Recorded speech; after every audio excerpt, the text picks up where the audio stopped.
All right, welcome into the Coach's Corner, everybody. I'm so excited to have my friend Jenine here, another coach, to talk about her favorite productivity tip for working women. And welcome into the Coach's Corner in our wellness community. Tell us a little bit about you and what you do and who you help. Well, thanks for having me, Gina. I've really loved watching and hearing about the other techniques that you've been sharing throughout the month. I am a performance and personal development coach. And one of the ways that I like to describe that is coaching for a reason or a season. So if we think about, different times in our lives, the reason would be maybe we are trying to accomplish a certain outcome. We are working towards a specific goal. So those types of clients are generally, have professional goals, or even athletes who realize that their mindset is getting in the way of them reaching their full potential. And then there's the season aspect of it. So a new life stage, a new season of life. When we think about, and this is a lot of the work that you do with women, but I am turning 50 next week. And although I feel really good, as you help your clients through, that, things change, right? So all of a sudden we have a new set of rules, like food affects me differently, drinking affects me differently, I need to exercise a little differently, I need to recover from exercise a little differently. So all of these things are changing. And it's not necessarily bad, it's just learning the new set of rules. So in a season of life, it's learning what those new rules are. I have two wonderful daughters. They're both going off into middle school next year. So for me, what does that mean transitionally in my life? Now, all of a sudden, they are ready for a little bit more independence. So that gives me time to explore other parts of myself. But what does that mean, right? So that would be a new season of life. And sometimes we know what we're ready to just kind of experiment and see what's next. But other times, whether it's for the reason or the season, we can feel stuck. And when we feel stuck, we either just don't have the answers or the motivation or the ideas of how to kind of keep the momentum going or take action. We just literally feel stuck. And that's when coaching can be really powerful. Yes, absolutely. Totally agree with you. It's all these little transitions, life Mhm, transitions. But I love the way that you say it, a season or a reason. mhm. It makes it really easy to pinpoint, oh, yeah, that's me. I'm kind of feeling this kind of way in this season of my life. So Right. And definitely sometimes we don't needed. Yeah, and sometimes we don't even realize it. Like, I am also like the sandwich generation. I'm taking care of my kids, which I love. I have, my mom who I love, but it's like changing different hats sometimes. And then sometimes the person in the middle gets lost a little bit, and figuring out, kind of reconnecting to who you are, Mhm. um, or who you want to become in each of these different stages. And I think we also lose like what we love, Mhm. or what we love kind of shifts and changes as we grow. So Mhm. getting back in touch with that. Oh my And gosh, we could go some down some a of also total the rabbit hole. playfulness too. Some of the playfulness, and I promise this connects to Yeah. productivity, but some of the playfulness too, like over the summer, I join an adult synchronized swimming team. And no, we're not very good, and it's not even true synchronized swimming, we stand, but it's like we can have, when we are approaching our life, like all along, we have to be kind of perfect, and it has to make sense, like it has to be for a reason and outcome. But sometimes, especially in different stages, we can just kind of reconnect to the fun and see where Mhm. that takes us or how it makes us feel. Oh, I love that. Yeah. See, you're the second person who's told me they have joined synchronized swimming. This is like the You'll have to universe is connect, trying to tell me something. you'll have to connect me with them. So tell us about your favorite productivity hack for working women. What do you love? Okay. Well, I have, and it's kind of nice to be wrapping up the month with you because you've shared so many great techniques, and I love a lot of the things that you and the other coaches have mentioned. I mean, can we even be productive without a list? Like, we need some of these.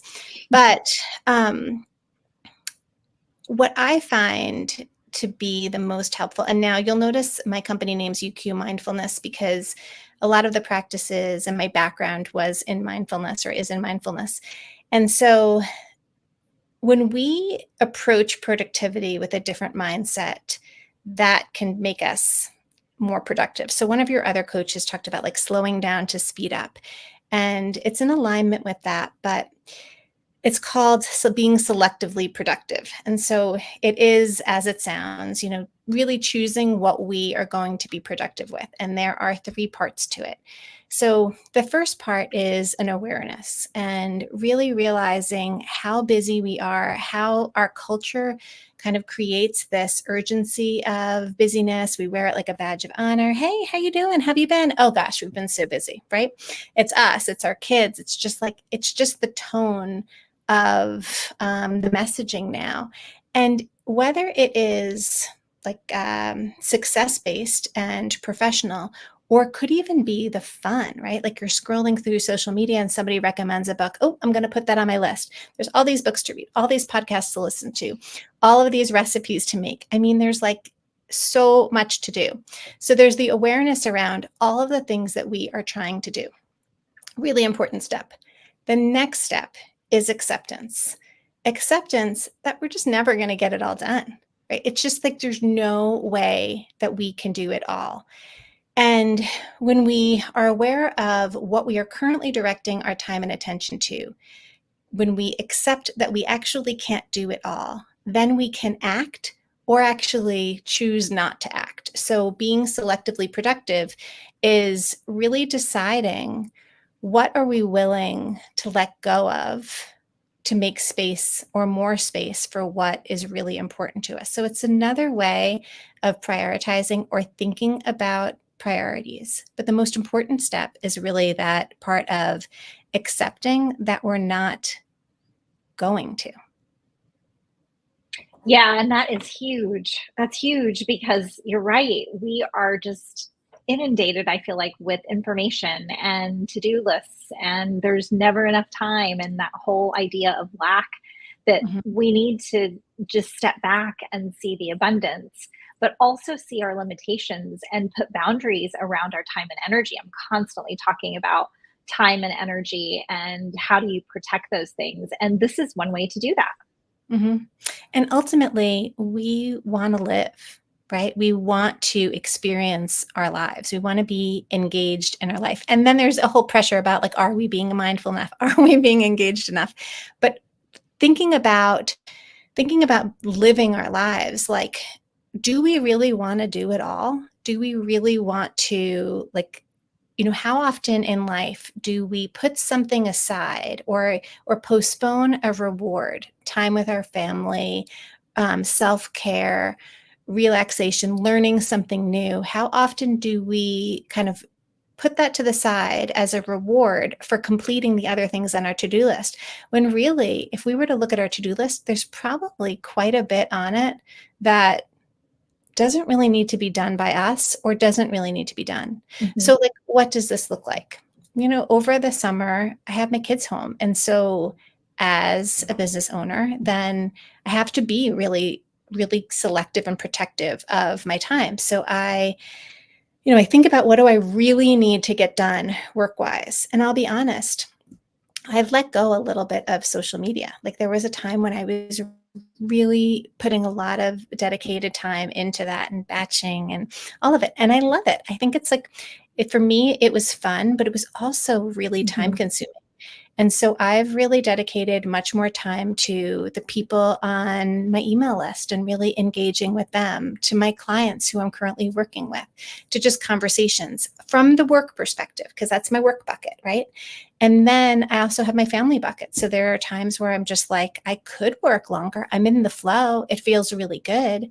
But if I just stop, create awareness around the fact that I am making a choice, I am selecting maybe work over snuggling on the couch watching the Olympics, right? And if I say no, that's like not what I want to, that's not what how I want to be productive. I actually want the most productive thing sometimes is doing nothing. So I want to snuggle on the couch, and that is going to give me a more fulfilling like investment of my time. But I have to do it all, but I don't have to do it all at once. I don't have to balance it. It's not going to be Mm-hmm. balanced. There is no balance. It's harmony. So sometimes my house is messy. Sometimes it's chicken nuggets for dinner for all of us, right? Um, but it's choice, and it's being actively engaged in the choices that I'm making, and not just being on autopilot. So really, like I said, being aware, being accepting that you can't do it all, and then choosing to act or choosing not to act, whichever one makes the most sense in that moment. Yeah, and I think you hit the nail on the head when you say we have to become aware, like what is really important to you, because you're right, you're working in flow and it all feels really good and thoughts and Mhm. things are coming to you and you're inspired and you're motivated to do it right now. But then, you look over and you see your family sitting there on the couch watching the Olympics. It's like, what, Mhm. which one should I choose here? Or it's So been another productive, day. Or I was just going to say, yeah. it's been another day where I haven't exercised, and I'm like, oh gosh, why do my hips hurt at night? It's because I need to, step away sometimes and Mhm. choose to be productive in different areas. Yeah, and it's really about an integration, right? Mhm. Like you said, we're never going to be balanced. We have to learn to integrate all of these things that are important to us. But if we never tune in to what's important, like what's at the core here, we'll Mhm. always feel like squirrel, squirrel, squirrels. We'll always be going in 1,000 different directions, Right. right? So, exactly right. We have to figure this out for ourselves and then be able to put boundaries around them. Yeah, and Yeah. and what's important to us changes also. So just Mhm. that's where the awareness aspect or piece really comes in, and that's why that's really important. Um, and one of the quotes that I really like is by Stephen Covey. It's the key is not to prioritize what's on your schedule, but to schedule your priorities. Because how often do we just live our lives by our schedule? And, and then, like I said, we reward ourselves with the other things, but Mhm. quite often we wind up not rewarding ourselves just because we haven't finished our to-do list, because we are not setting ourselves up for success. It's almost impossible to get through that list. Yes. Absolutely. Golden nuggets right here. Yes, there you go. So, if our listeners here could take one thing away, Mm. what would you like them to start doing like today as far as productivity goes and how to get the most out of their time? Hmm. I think I'm going with the hardest thing with it, which is acceptance. Acceptance that you will never get it all done. So when you can accept that, how does that change your approach to it? If you know you're never going to get it all done, then you have to approach it differently. It just automatically feels a little bit like, all right, right? It like is a little bit of a weight lifted off. And then, Hmm. okay, if I'm not going to get it all done, then what am I going to get done? Right. It's a total mind shift change there. So, Mhm. yeah, I like Absolutely. that. So So, if where can people, oh, go ahead. well, I was just going to say, if people want to try it, I was inspired by knowing that I'd be joining you, and there is a selective productivity guide on my website, Okay, which great. is uqmindfulness.com/productivity. And if you're curious about kind of taking yourself through this exercise of being able to look at what you're already doing, creating the awareness, building that acceptance, and then figuring out, okay, like now if I was going to take action, how does this shift my action, and how will I do it differently, and what can I do differently? So it's really realistic because it is you making decisions about your own life. Yep. Oh, that is so fantastic. And that was what I was just about to ask you is how can people find more about you, so they can go onto the website, and the website is right there. Right. uqmindfulness.com. Yep. And go check out that little quiz, find out exactly what you need to be doing right Yes. this minute. So I love it. Or what you need to not be doing right this minute. Or You you're right. What you decide. Well, thank you so much, Jenine, for coming on and sharing your wisdom with all of us.